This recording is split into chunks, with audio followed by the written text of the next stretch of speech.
bonsoir à la charleuse famille. Je crois que vous vous portez une fois de plus très bien ce soir.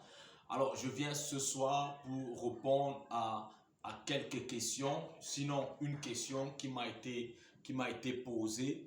Et j'ai bien voulu que ce soir, que chacun de vous puisse avoir une réponse à cette question. Alors voilà simplement la question qui m'a été posée. La question dit ceci: est-ce que peut-il célébrer un mariage lorsque on l'a déjà consommé? Donc, peut-il célébrer un mariage déjà consommé à l'église? Alors, la réponse est simplement non. Pourquoi? Parce que peut-il bénir le péché? Parce que quand vous êtes par exemple fiancé et que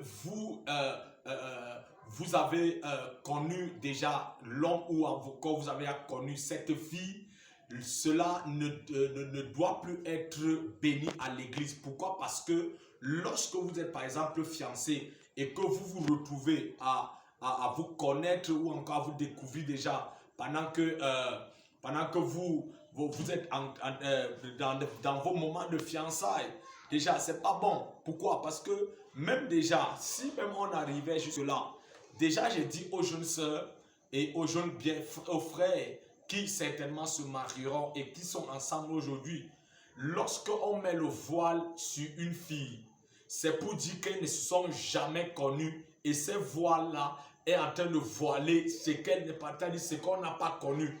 Et en ce moment, quand on dit à la sœur ou encore on dit au frère d'enlever le voile, ça veut dire qu'on a permis au frère désormais que c'est sa propriété et il peut faire de ce qu'il veut, elle peut faire de lui ce qu'il veut. Donc si vous avez consommé déjà le mariage, vous ne devrez plus la célébrer à l'église. Déjà, de deux, je suis hautement contre ceux-là qui ont passé du temps à l'église et qui, par exemple, se retrouvent aujourd'hui avoir un peu de moyens, ils ont déjà des enfants et ils veulent célébrer le mariage. Déjà, on ne doit pas célébrer le genre à l'église, c'est pas déjà normal.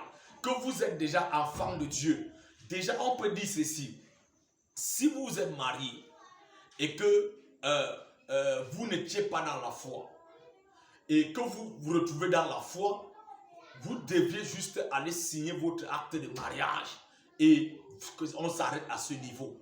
Mais si vous êtes dans la foi et que même quand vous n'aurez pas de moyens et que vous deviez vous marier, vous deviez tout faire pour ne pas être des hommes ou des femmes qui doivent vivre l'infidélité. Parce que lorsque vous n'êtes pas marié, vous n'êtes pas des enfants de Dieu qui sont dignes. Mais allez et signez votre acte de mariage.